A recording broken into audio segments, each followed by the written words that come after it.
Good day. Scripting is the single most important part of any video. Mainly because it lets you know what you're going to say before you have to say it.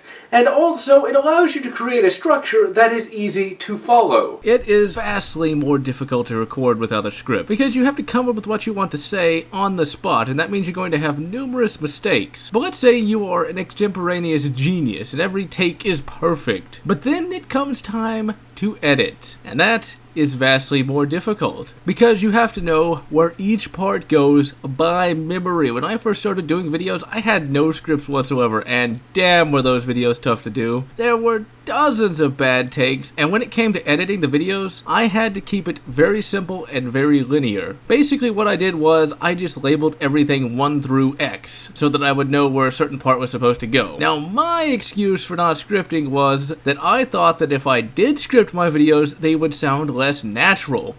Translation: I was lazy. Very, very lazy. Lazy is bad. With a script, you know what you want to say before you say it, and you can concentrate on getting the lines out well. But be warned, there will still be segments where you will mess up.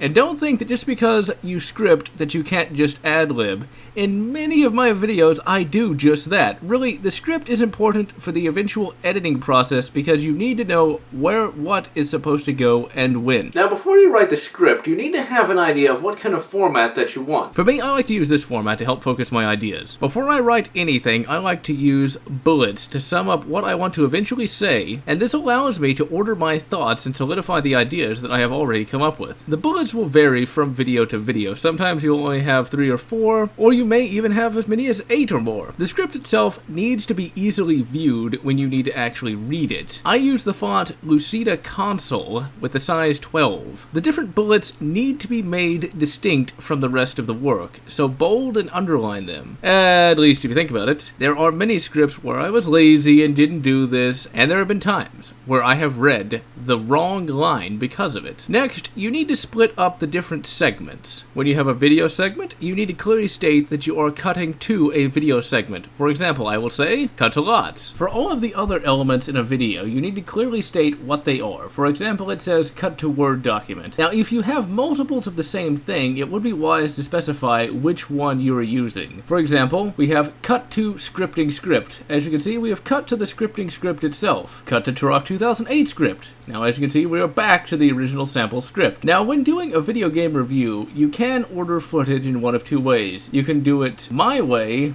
which is just cut to game footage.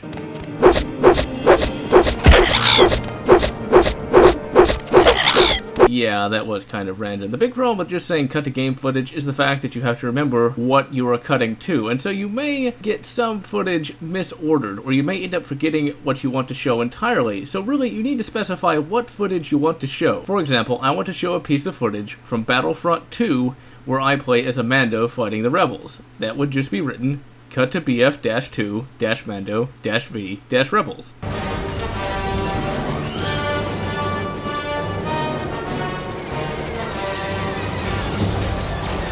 As you can see, we know exactly what we want to show, and it's easily found. Also, the words need to be aligned to the center, because this allows them to be read easier. I really don't know why, though. For the most part, you want your videos to follow a certain template. This allows scripting to go easier and more smoothly than if you wanted to do everything new all the time. Now, you don't want to get stagnant, but if something works, stick with that and just have a few new changes here and there. When I start a video, I usually like to have a general opener, something that is not necessarily tied directly to the thing I'm going to be reviewing. Like when I was talking about Apex games in the beginning of my Turok 2 review. This allows the audience to see beyond just the thing being reviewed. Now, if you are reviewing a certain game in a series, you really should give a recap of that series. You should never assume that someone knows everything about a given franchise. That's why you'll notice that in my id Software game reviews, I give pretty much the same background each time. That's because I don't assume that everyone knows everything about id. And that ties into the concept of generalizability. Each video you do should be generalizable to anyone watching it, meaning that if a certain video you make is the first video that someone sees, they should be able to understand what is going on in that video. Now, you can forego this rule if you are doing a theme month, because then the audience knows there are other videos in that series. Really, you need to keep callbacks very general, to the point where if someone watching them has never seen the previous one, they will still get it. Also, don't mention personal developments in a standard video. For example, if you have been on a hiatus, don't mention that you're back from hiatus. A trailer, vlog, or let's play will do. I sort of broke this rule in my Duke 3D review with the beginning suit-up sequence, as that was supposed to represent me getting back to reviewing, but it also doubled as a kick-ass pre-intro intro to the Duke video itself. Now, most of the time, you will just want to create a standard video, as that falls under the rule of feasibility. But when you want to review something special or are coming back from a hiatus, a special video is warranted. And so you should create a shooting script of sorts, and it should look something like this. This allows me to have a good idea of what I need to do when the time comes for filming, so that hopefully the entire process will be smooth. Also, for those that have seen my Turok 1 review, I have indeed decided to call back to that review with a similar pre-intro intro. I am doing this mainly because this is the last Turok review that I'm going to do, and this will be the first official review that I have done in a while. This is a fairly feasible shoot that will not make the video itself that much more difficult. Now, since any video made these days is but a drop in an ocean, it is generally wise to make the video more detailed than the many general game reviews out there, or to have as many details as possible. I like to talk about the history of a certain thing, and I like to mention the expanded universe if there is one. And in the case of a video game, I like to go in depth with explanations of levels, weapons, and enemies, just to give a better picture of the game as a whole. I also do this because I want to try and impart my experience of playing the game, so that other people watching can say, yeah, I remember that those guys were stupidly difficult, or no, that was really easy. I like to bring up details because it can invite discussion. Another thing I like to do is set certain events to music. That allows for a scene to speak for itself, and can entertain the audience more than just mere commentary or a joke would. But a video cannot just be all details. It really needs to have a bit of humor